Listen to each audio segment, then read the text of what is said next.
जय मसीह की, praise the Lord. कैसे हैं आप सब लोग? विश्वास करता हूं आप सब लोग अच्छे हैं, खुशहाली में हैं, चंगे हैं, भले हैं, क्योंकि परमेश्वर का यही मर्जी है कि हम सब आनंद में रहें, हम सब चंगे भले रहें, हम सब आशीषित रहें, क्योंकि एक अच्छा पिता अपने बच्चों को हमेशा वो खुश देखना चाहता है। तकलीफें आएंगे, मुसीबतें आएंगे, मगर प्रभु को धन्यवाद, हमारे पास ऐसा एक पिता है, ऐसा एक बाप है जो हर एक तकलीफों से, मुसीबतों से वो हमें आजाद करेंगे और खुशियों में, आनंद में, चंगाई में, भलाई में, बरकत में, बढ़ोतरी में वो हमेशा रखेंगे।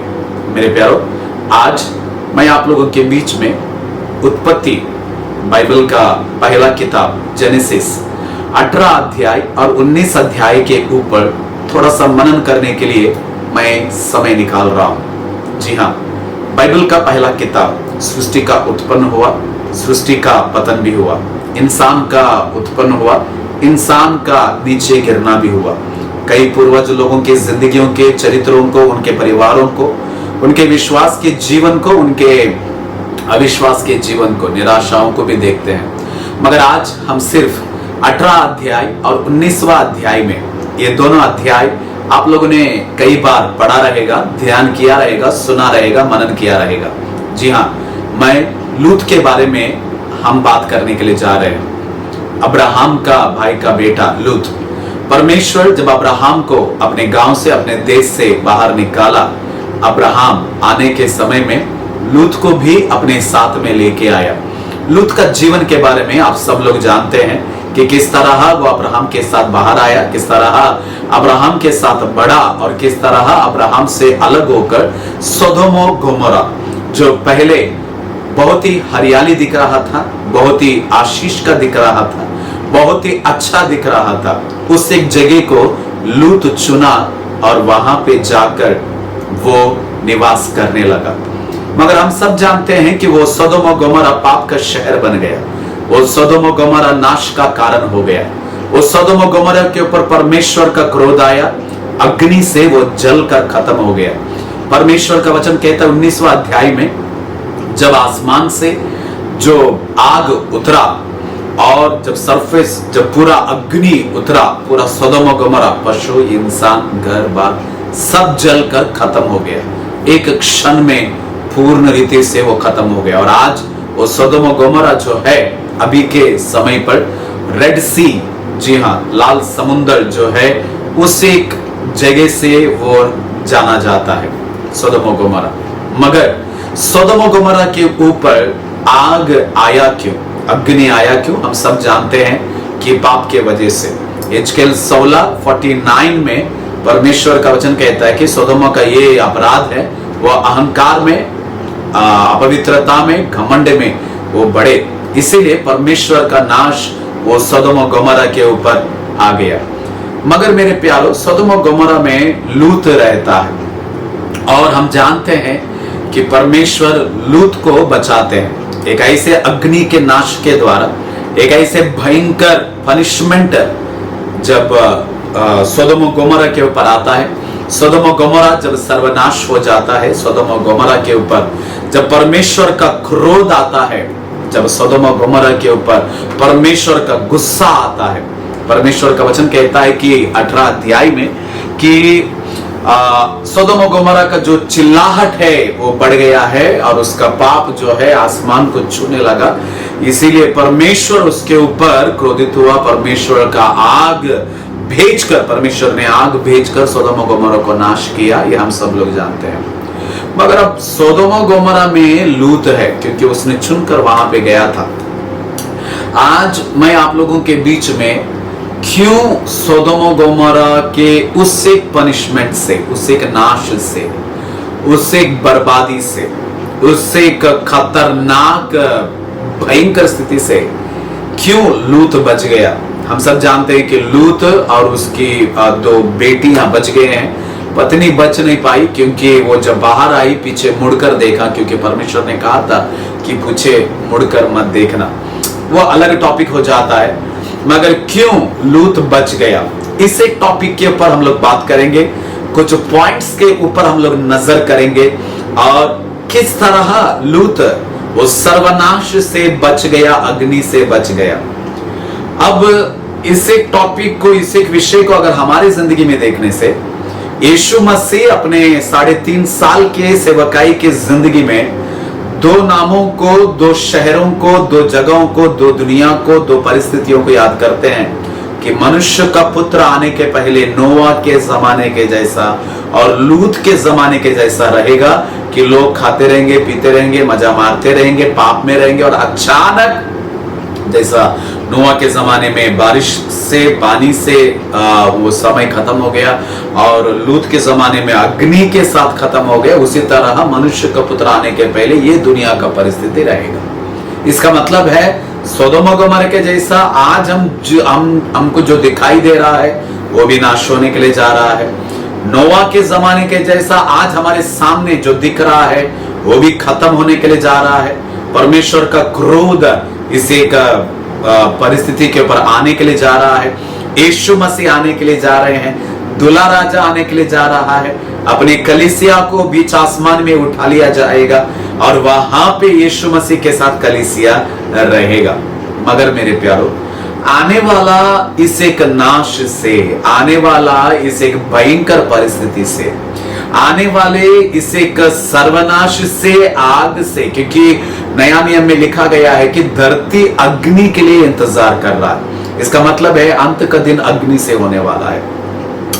धरती का विनाश जो है वो अग्नि से होने के लिए जा रहा है, क्योंकि पेड़ खत्म होते जा रहे हैं, ओजोन के पर्दे में छेद लग गया है और देश देश के ऊपर लड़ाई हो रहा है कि लोग न्यूक्लियर का धमकियां दे रहे हैं और मिसाइल से उड़ाया जा रहा है और गर्मी जो है हर साल बढ़ते जा रहा है। इसका मतलब है आग का, अग्नि से ये जो हमको सामने जो दिखाई दे रहा है ये खत्म होने के लिए जा रहा है। अब सवाल ये उठता है, ऐसे हालातों से अगर हमें बचना है तो क्या करना है? आने वाले ऐसे भयंकर परिस्थिति में अगर हमको बचना है तो हमको क्या करना है? आने वाले इस अग्नि के दंड से, अग्नि से परीक्षा से, इस अग्नि के पनिशमेंट से अगर बचना है, मेरे प्यारे दोस्तों, मेरे प्यारे विश्वासियों, कलीसियाएं, हमें क्या करना है? आमीन। लूत के जमाने में, लूत की जिंदगी में जो हुआ है उन बातों को 18 अध्याय और 19वां अध्याय में अगर हम लोग देखते हैं, वहां पे कुछ पॉइंट्स के अनुसार हम लोग ले लेंगे और लूत के जिंदगी में जो हुआ, उसने जो किया, उसको हम लोग मनन करके अपने जीवन में हम लोग अमल करेंगे कि आने वाले दिनों में अगर हमें बचना है, आने वाले दिनों में अग्नि से बचना है, ट्रिबुलेशन से बचना है, या परिस्थितियों से बचना है, आग से बचना है, या दंड से बचना है और पनिशमेंट से बचना है, तो क्या करना है? हालेलुया। जी हाँ, परमेश्वर हमें बचाना चाहता है, हम बचेंगे। मगर लूत की जिंदगी में क्या हुआ? पहला पॉइंट, लूत जब उस शहर को चुनकर उस शहर में रहने लगा, अब्राहम के पास स्वर्गदूत लोग आते हैं। अब्राहम स्वर्गदूतों को अपने घर में बुलाते हैं, उनको अतिथि सत्कार करते हैं और परमेश्वर कहता है कि जो मैं करने के लिए जा रहा हूं, मेरे दास से मैं कैसे छुपाऊं? Praise the Lord. परमेश्वर जो भी करते हैं अपने दास को जरूर कहते हैं। परमेश्वर जो भी करते हैं अपने दास को जरूर बोलकर, जरूर दिखाकर वो अपना काम करते हैं। कितना महान परमेश्वर है। और इसीलिए वो कहता है कि मैं सोदोम और गोमोरा को नाश करने के लिए जा रहा हूं। अब्राहम को याद आता है कि मेरा रिश्तेदार वहां है, मेरा रिश्तेदार वहां पे है जो मेरे साथ आया था, सोदोम और गोमोरा को जो चुन लिया था। मेरा रिश्तेदार वहां पे है, सोदोम और गोमोरा के ऊपर परमेश्वर का दंड, परमेश्वर का नाश, अग्नि आने के लिए जा रहा है। अब्राहम अब जब स्वर्गदूत लोग जाने के बाद में वो अकेला वहां पे खड़ा रहकर परमेश्वर के साथ बातें करते हैं। ये पूरा अलग रीति से एक टॉपिक है, मगर अब्राहम परमेश्वर को कहता है, कर वहां पे 50 रहेंगे, वहां पे 40 रहेंगे, वहां पे 30 रहेंगे, आखिर में वहां पे 5 रहेंगे। इसका मतलब है 5 भी वहां पे नहीं थे। परमेश्वर क्या अगर 5 भी रहेंगे, क्या परमेश्वर कहता है अगर 5 भी रहेंगे तो मैं उस शहर को मैं बचा लूंगा। हालेलुया। 5 नहीं थे, सिर्फ लूत का परिवार था, इसीलिए सोदोम और गोमोरा जो है वो पूरा नाश हो गए। मगर लूत बचने का कारण, अब्राहम लूत के लिए प्रार्थना कर रहा है। जी हाँ, अब्राहम विनती कर रहा है लूत के लिए, अब्राहम गिड़गिड़ा रहा है लूत के लिए, अब्राहम परमेश्वर के उपस्थिति में बार बार इतना मिन्नतें कर रहे हैं। अब परमेश्वर गुस्सा मत करना अगर 50 होने से, परमेश्वर और एक बार मैं बात करूंगा, क्योंकि अब्राहम जानता है कि परमेश्वर है कौन। परमेश्वर के सामने बात करने के लिए लड़खड़ाना पड़ता है, घबराना पड़ता है, डर आता है, क्योंकि वो पवित्र परमेश्वर है। अगर कोई राजा है और साधा एक नौकर इंसान जाकर राजा के सामने बात करने से कितना कांपेगा वो। अगर आज के जमाने में अगर कोई हमारा राष्ट्रपति है हमारे देश के, और हम साधारण लोग जब उनके सामने जाकर खड़ा होकर बात करने से कितना इज्जत से, कितना भय से, कितना भक्ति से हम बात करते हैं। और अब्राहम परमेश्वर के सामने खड़ा होकर बातें कर रहा है एक आत्मा को बचाने के लिए। अब्राहम विनती कर रहा है, अब्राहम गिड़गिड़ा रहा है। परमेश्वर अगर 50 होने से, गुस्सा मत करना अगर 40 होने से, और एक बार बात करता हूं अगर 30 होने से, प्रभु और एक बार थोड़ा सा सेट रखना 20 होने से, प्रभु लास्ट एक बार अगर 10 होने से, प्रभु बोलेगा 5 भी रहने से बचा लूंगा। अब्राहम प्रार्थना कर रहा है, अब्राहम की प्रार्थना के वजह से, अब्राहम की गिड़गिड़ाहट के वजह से, अब्राहम के ऊपर जो अनुग्रह था, जो अभिषेक था, उसके वजह से, अब्राहम के साथ लूत समय बिताया उसके वजह से, अब्राहम का रिश्तेदार अब्राहम के साथ जब था, लूत ने कई बातें परमेश्वर के बारे में सीखा, उसके वजह से, अब्राहम के प्रार्थना के वजह से लूत बच रहा है। हालेलुया। पहला पॉइंट, अब्राहम के प्रार्थना के वजह से लूत बच रहा है। मेरे प्यारे दोस्तों, अगर आज आप प्रार्थना करोगे, कोई न कोई बचने के लिए जा रहा है। एक माँ जब प्रार्थना करती है, अपना बेटा बच जाता है। हम जानते हैं कि कई बार एक माँ ने ऐसा प्रार्थना किया, उसका बेटा अनपढ़ था, गवार था, बुद्धिहीन था, साइंटिस्ट बन गया। एक माँ के प्रार्थना के वजह से उसके बच्चे सेवक बन गए। एक रिश्तेदारों के प्रार्थना की वजह से उनके रिश्तेदार बच गए। आपके प्रार्थना की वजह से, मेरे प्रार्थना की वजह से कोई बचेगा। हो सकता है कि वो आपके घर में है, हो सकता है कि वो आपके पड़ोस में है, हो सकता है कि वो आपके कलीसिया में है, हो सकता है कि वो आपका दोस्त है, हो सकता है कि आपका कोई है। वो बचने के लिए आज आपको और मुझे प्रार्थना करना पड़ेगा। कब तक आप अपने आप के लिए प्रार्थना करेंगे? आइए समय निकालिए, उस व्यक्ति के लिए प्रार्थना करें। Seek one person to pray.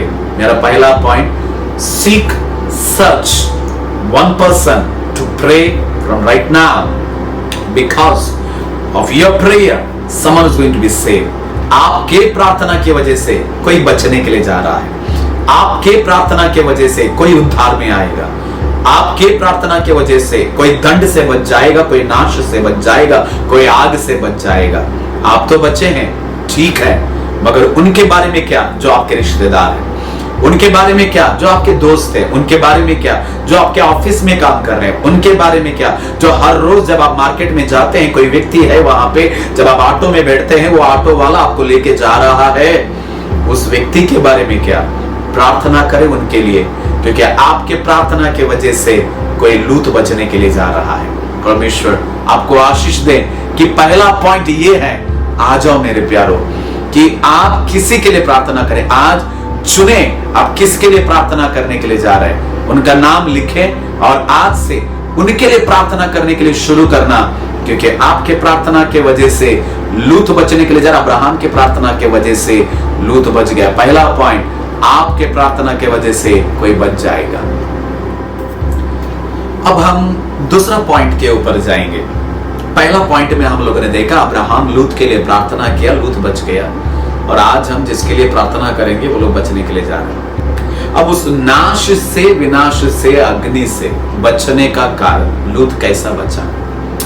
जब स्वर्गदूत लोग अब्राहम को छोड़कर सोदोम और गोमोरा के शहर में उसको नाश करने के लिए, अग्नि से उसको विनाश करने के लिए जब निकल पड़े और सोदोम और गोमोरा के नजदीक जब चले गए, परमेश्वर का वचन में हम लोग देखते हैं कि 19वां अध्याय और उसका पहला वचन, सांझ को वे दो दूत सोदोम के पास आए और लूत सोदोम के फाटक के पास बैठा था। अब्राहम को छोड़कर सोदोम को नाश करने के लिए जब स्वर्गदूत लोग सोदोम गोमोरा के शहर के नजदीक आए, सोदोम गोमोरा के शहर के बाहर एक बड़ा सा फाटक रहता है। आज भी अगर कुछ शहरों में जाएंगे, एक एक गांव के बाहर बड़ा सा फाटक रहता है, वो एंट्रेंस रहता है उस शहर के अंदर जाने के लिए। वो अंदर जा सकते हैं, वो जो है वो मेन गेट रहता है। राजमहल के अंदर जाने के लिए भी बड़ा सा गेट रहता है, वो एंट्रेंस रहता है। अब परमेश्वर का वचन ये कहता है कि लूत अंदर सोदोम और गोमोरा है, स्वर्गदूत लोग आ रहे हैं उसको बर्बाद विनाश करने के लिए, और फाटक के पास यानी गेट के पास लूत जो है वो बैठा हुआ है, फाटक के पास बैठा हुआ है, शहर के अंदर नहीं है। दूसरा पॉइंट ये याद रख लीजिए, शहर के अंदर पाप हो रहा है, शहर के अंदर भयंकर अपराध हो रहा है, अधर्म हो रहा है, शहर के अंदर करप्शन हो रहा है, शहर के अंदर लोग जो है अपनी मर्जी के अनुसार जी रहे हैं, मगर लूत जो है वो फाटक के पास बैठा हुआ है। क्या बोलने के लिए मैं कोशिश कर रहा हूं, आज इस दुनिया में पाप हो रहा है, मगर अगर आपको और मुझे बचना है, दुनिया में तो है हम लोग, मगर फाटक के पास बैठने वाले हमें बनना चाहिए। जी हाँ, और इस एक पॉइंट को मैं थोड़ा सा गहराई में लेके जाऊंगा। फाटक के मतलब है, गेट का मतलब है शहर से बाहर, परमेश्वर से करीब। आमीन। क्योंकि जब स्वर्गदूत लोग आए शहर में, पहला लूत से मुलाकात करते हैं, क्योंकि वो फाटक के पास बैठा हुआ है। परमेश्वर जब मुलाकात करने के लिए आएगा, आप परमेश्वर से मिलना बहुत जरूरी है। परमेश्वर जब एनकाउंटर करने के लिए आ रहे हैं, चाहे वो किसी भी कारण के वजह से, आपको परमेश्वर से पहला विजिट करना, पहला एनकाउंटर करना, पहला मुलाकात करना जरूरी है। कैसे करोगे? परमेश्वर से कैसे आप मुलाकात करोगे? अगर शहर के अंदर रहोगे तो परमेश्वर से मुलाकात कर नहीं पाओगे। शहर के अंदर, पाप के अंदर, अधर्म के अंदर, अपनी मन मर्जी के अनुसार अहंकार, घमंड, अगर ये सारी चीजों में अगर शहर के अंदर रहोगे, जब परमेश्वर आएगा आप मुलाकात कर नहीं पाओगे, क्योंकि आप भी भीड़ में एक हो जाओगे। भीड़ से अलग होकर फाटक के पास बैठना जरूरी है। फाटक प्रार्थना जीवन, फाटक परमेश्वर के समय के लिए इंतजार, फाटक परमेश्वर से मुलाकात करने वाला समय, फाटक परमेश्वर के उपस्थिति में बैठना, फाटक परमेश्वर से मुलाकात करना। जी हाँ मेरे प्यारो, मेरा दूसरा पॉइंट, अगर आने वाले बर्बादी से बचना है, अगर आने वाले विनाश से बचना है, अगर आने वाले परमेश्वर का क्रोध जब इस दुनिया के ऊपर आएगा, अगर उस दिन से बचना है, फाटक के पास बैठना जरूरी है। आइए शहर से दूर फाटक के पास बैठिए, आइए पाप से दूर फाटक के पास बैठिए, आइए अधर्म से दूर फाटक के पास बैठे, प्रभु की उपस्थिति में बैठे, परमेश्वर के साथ घनिष्ठ रिश्ता निभाए, परमेश्वर के वचन के साथ समय बिताए, परमेश्वर से मुलाकात करने के लिए मन रखे। जो फाटक के पास बैठेगा वो बचेगा, जो फाटक के पास बैठेगा परमेश्वर से मुलाकात करेगा, जो फाटक के पास बैठेगा परमेश्वर के उपस्थिति में रहेगा, जो फाटक के पास बैठेगा दुनिया से दूर परमेश्वर के करीब रहेगा। विनाश से बचना चाहते हैं, आने वाले क्रोध से बचना चाहते हैं, दुनिया से निकलकर, अधर्म से निकलकर प्रभु की उपस्थिति में बैठना आज से हमें शुरू करना है। मेरे प्यारो, पहला पॉइंट, विनाश से, आग से, भयंकर उस एक परिस्थितियों से बचना है तो औरों के लिए प्रार्थना करें, और दूसरा फाटक के पास बैठे। क्या हम लोग जस्ट 2-3 सेकंड के लिए प्रार्थना करें? प्रभु धन्यवाद, परमेश्वर आने वाले उस भयंकर दिनों से अगर हमें बचना है तो हमें औरों के लिए प्रार्थना करना है और फाटक के पास बैठना है। प्रभु ये दोनों बातें हमें सिखा ताकि हम आने वाले उस भयंकर परिस्थितियों से, भयंकर विनाश से हम बच जाए, यीशु के नाम से आमीन। मेरे प्यारो, अब तीसरा पॉइंट, जब स्वर्गदूत लोग आए, फाटक के पास लूत से मिला। लूत क्या कर रहा है? उनको देखकर वह उनसे भेंट करने के लिए उठा और मुंह के बल झुककर दंडवत कर कहा, दंडवत कर दिया। जी हाँ, जब स्वर्गदूत लोग आए और पहला लूत से मुलाकात कर रहे हैं, और लूत ने जब स्वर्गदूत लोगों को देखा वो उधर ही नहीं बैठा, वो उठा। हालेलुया। उठने का मतलब है तैयार हो गया मिलने के लिए। हालेलुया। उठने का मतलब है रेडी होना। आमीन। जी हाँ, अगर कोई बड़ा व्यक्ति आता है और आप तैयार हैं आगे का काम करने के लिए, तो आप क्या करोगे? आप उठोगे। Praise the Lord. और मुंह के बल गिरकर वो दंडवत किया। जी हाँ, कौन सा स्वभाव है ये? आराधना का स्वभाव है। कौन सा स्वभाव है ये? नम्रता का स्वभाव है। कौन सा स्वभाव है? परमेश्वर की स्तुति करने का, परमेश्वर से मुलाकात करने का, परमेश्वर का काम करने का, परमेश्वर की आराधना करने का वो स्वभाव है। जी हाँ मेरे प्यारे, लूत का स्वभाव कौन सा था? वो उठकर दंडवत किया, आराधना की। अब्राहम जब मोरिया पर्वत के ऊपर चढ़ा, अपने दासों को कहता है कि हम जाकर आराधना करके वापस आएंगे, आप लोग यहीं पे रहना। जी हाँ, लूत परमेश्वर की आराधना कर रहा है। वो नम्रता जो झुक कर आराधना कर रहा है। मुंह का बल गिरना मतलब अपने आप को शून्य करना और परमेश्वर की महिमा करना। तीसरा पॉइंट, अगर आने वाली विपत्ति से बचना है, आने वाले आग से बचना है, आइए हमारे स्वभाव में परमेश्वर के आराधना को लेके आएंगे। हमारा स्वभाव के द्वारा परमेश्वर की महिमा करें, हमारे स्वभाव के द्वारा परमेश्वर की आराधना करें, हमारे स्वभाव में परमेश्वर के स्वभाव को लेके आइए। क्योंकि परमेश्वर का वचन कहता है पुट ऑन जीसस, यीशु मसीह को पहन लो। यीशु का स्वभाव हमारा स्वभाव रहना चाहिए। जी हाँ, सिर्फ हमारा नाम विश्वासी का नहीं, मगर हमारा स्वभाव में यीशु का स्वभाव दिखना चाहिए। Praise the Lord. हमारे जुबान में यीशु का जुबान दिखना चाहिए। हमारा स्वभाव जो है वो झुकने का, वो नम्रता का, वो दीनता का, अपने आप को शून्य करने का स्वभाव रहना चाहिए। मेरे प्यारो, आने वाले वो बड़ा विपत्ति से परमेश्वर बचाना चाहता है, मगर क्या लूत के समान क्या हम परमेश्वर के उपस्थिति में वो स्वभाव जो नम्रता का है, वो जो स्वभाव जो दीनता का है, और आराधना सिर्फ जुबान से नहीं या इंस्ट्रूमेंट से नहीं, मगर स्वभाव से आराधना दिख रहा है। इन आखिरी दिनों में सिर्फ अपने शब्दों में आराधना नहीं, सिर्फ अपने इंस्ट्रूमेंट्स में आराधना नहीं, सिर्फ अपने गीतों के द्वारा आराधना नहीं, मगर अपने स्वभाव के द्वारा हम परमेश्वर की आराधना करें। तीसरी बात, अगर हम अपने स्वभाव के द्वारा परमेश्वर की आराधना करेंगे, अपने स्वभाव के द्वारा परमेश्वर की महिमा करेंगे, अगर अपने स्वभाव के द्वारा परमेश्वर की बड़ाई करेंगे, अगर अपने स्वभाव के द्वारा परमेश्वर की स्तुति प्रशंसा करेंगे, आने वाले उस विपत्ति से प्रभु हमें जरूर बचाएगा। प्रभु हमें सिखा कि हम अपने स्वभाव के द्वारा तेरी आराधना करें। लूत मुंह का बल गिरकर दंडवत कर रहा है। आज हमें सिखा प्रभु, हमारे स्वभाव के द्वारा किस तरह तेरी महिमा करें, हमारे स्वभाव के द्वारा किस तरह तेरी आराधना करें, हमारे स्वभाव के द्वारा किस तरह यीशु मसीह का हम प्रशंसा करें। यीशु के नाम से आमीन।